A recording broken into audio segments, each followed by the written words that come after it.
The Book of Boba Fett, Chapter 2, The Tribes of Tatooine.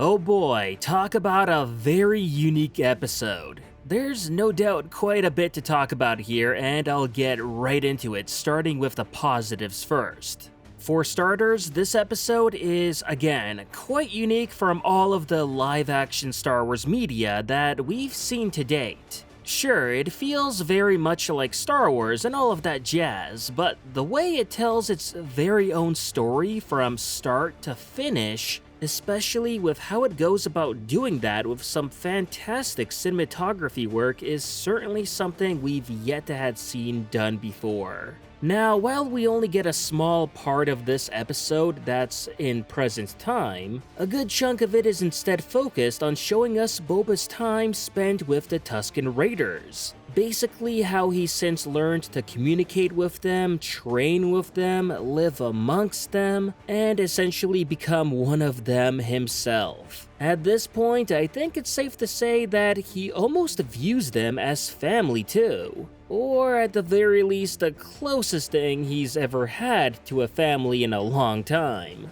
I was especially surprised when he managed to steal the speeder bikes off of the biker gang. I mean, he could have easily used them to escape back to civilization, sell some of the speeders, make some decent money, and return back to his old bounty hunting life. But yet no, instead he decides to come back to his former captors and repay them the trust that they had put in him. This alone already goes to show just how much Boba has changed as a character, and I think that definitely is worth mentioning. We even later see Boba hallucinating and going on an entire drug trip and essentially being reborn as someone new, forgetting his bounty hunting past and evolving as a person and a character. Granted, I did think it was a bit confusing at first and maybe could have been done slightly better, but I do get why it was necessary to have it here. Not to mention how vital it was tied into the whole gaffy stick creation sequence, which I thought was shot exceptionally well, and for sure has made us all kinda rethink on how we all view gaffy sticks. I mean, they're kind of a Tusken Raider's equivalent of a lightsaber now if you think about it, right? Yeah, it's obviously not as powerful, but the meaning that they have to the holder and how they're personally crafted is a lot the same. However, that was only just a half of it here, as of course the wonderfully done Western-esque plot that we do get in this episode is especially enjoyable too, featuring an interesting spin on the traditional boarding a train in the Wild West theme, except here it's on Tatooine, and rather than some banditos doing it, it's the Tusken Raiders under Boba. Personally, I actually think it's better and more well done than the train heist scene in Solo, which at least for me is kind of high praise for something that shows up in a TV series compared to, you know, a whole blockbuster movie. That said, I of course adored all of the screen time on furthering the lore of the Tusken Raider culture, and we definitely get a lot of that here. Now, aside from having a great story, this episode had its fill of great comedic moments as well, sprinkled all throughout. And whether it was the Rancor fake-out in Jabba's palace, Boba's palace on the Nightwind Assassin, or the simple slapstick humor that we get with the Tuskens when learning how to ride the speeders, I enjoyed it all, and I think it was tastefully done without going too overboard at times. But of course, I think the highlights here with the fans will be mainly all on the Easter eggs. And there's quite a bit of them here. In the present timeline, we get to see Hutts in live action again, which no doubt Lucasfilm have really stepped up their game CGI-wise on them since Jabba's appearance in The Phantom Menace. However, that's not the Easter egg I'm talking about, even though that's pretty cool too. But the main jaw-dropping moment for me and a lot of people was Black Krrsantan's cameo, which, while brief, almost stole the scene for me just by his imposing presence out of nowhere. Now, we've seen Black Krrsantan plenty of times in the comics. Heck, he's even worked alongside Boba too there. So to finally see him appear in live action was just an absolute treat. We're definitely gonna be seeing more of him this series, and I'm all for it. There were also some other cool Easter eggs in here too, like the Tusken Raider, I guess, gaffy stick wood carving area, which was a nice nod to one of Ralph McQuarrie's original concept art pieces featuring the Sand People. So to see that reworked here was a neat little addition that hardcore fans will definitely appreciate. I also got a kick out of seeing Tosche Station showing up in this episode for where Boba fought the biker gang in. And who did we get to see inside there? Well, none other than Kami and Fixer, Luke's friends from the deleted Tosche Station scene and the New Hope, where Luke visits Biggs at. I knew Tosche Station was going to appear thanks to the leaks ahead of time, but I did not expect to see these two in here. So that was definitely a cool little Easter egg to see these long forgotten super minor characters show up in a Star Wars Disney Plus series. Now, as for the negatives of this episode, I don't really have much to say here. Well, I kinda do, but some people may not like what I have to say.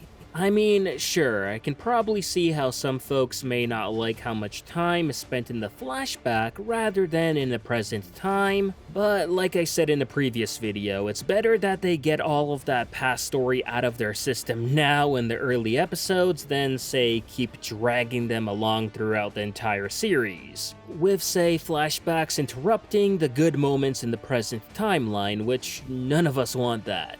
That said, I did have one thing I absolutely disliked here, and if you know me, then you probably have a very good idea on what I'm gonna be talking about. And it's, the sad attempt at a live-action portrayal of Pikes. Prepare yourselves for a mini rant here, but as someone who loved almost anything the Pikes were in the Clone Wars series or in the Bad Batch, then to see the disrespect and disservice done to them here was pretty appalling in my opinion. Not only do they look absolutely nothing like how they're portrayed in the animated series, but even just insinuating that these aliens were apparently Pikes just plain doesn't make sense.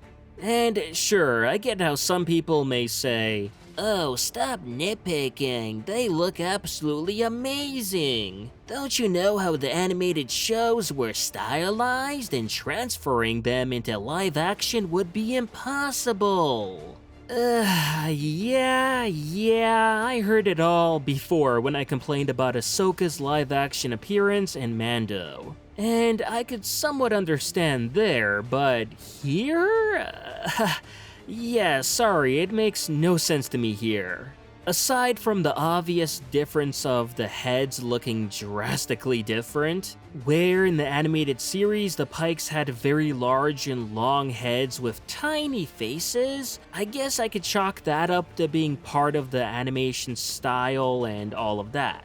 But come on, there's simply no excuses for a lot of the other things here. Like, for example, the Pikes in the Clone Wars having 2 whiskers on their faces, while in live action they somehow have 4? And in the Clone Wars they have noses, and yet in live action they don't have any noses at all. Oh, and in the Clone Wars they had really long necks compared to humans, then not so much the case in live action for whatever reason. But what really gets to me are their overall physical body features in live action. Like, Pikes were always portrayed to be the tall, slender alien beings that borrowed the appearance of your traditional sci-fi alien. Yet here, they're the exact opposite, having the same boring human body proportions and types. Basically, they could have just been humans with masks on and you wouldn't know otherwise. So why they didn't go that route and instead insisted on making these to be Pikes is honestly baffling for me.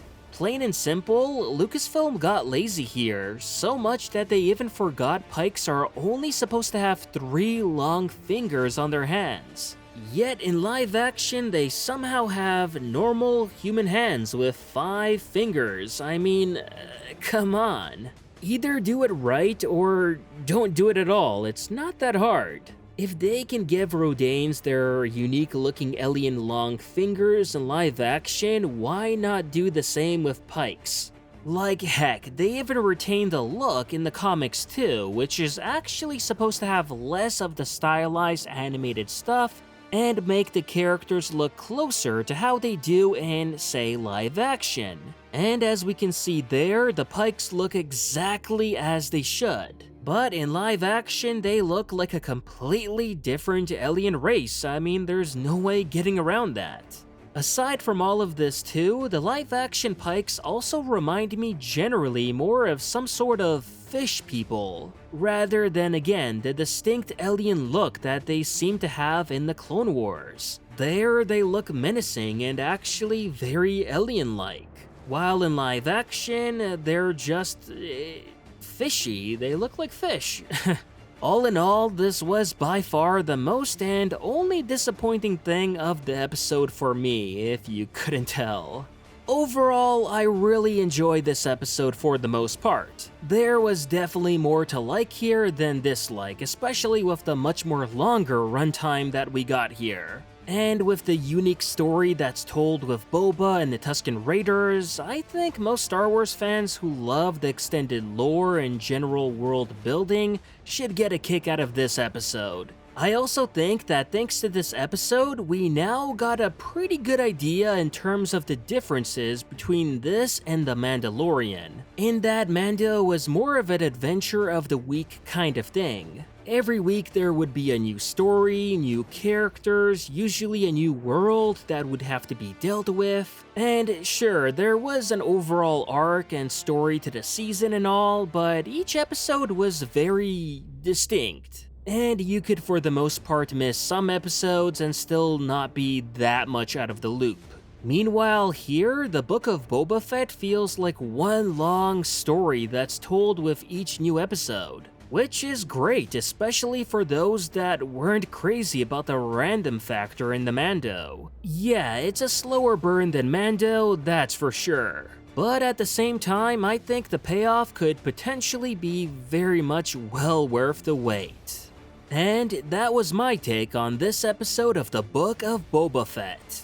Let me know what you all thought about this episode in the comments down below. And if you haven't already, remember to like this video, subscribe to the channel, and I'll see you on the next one.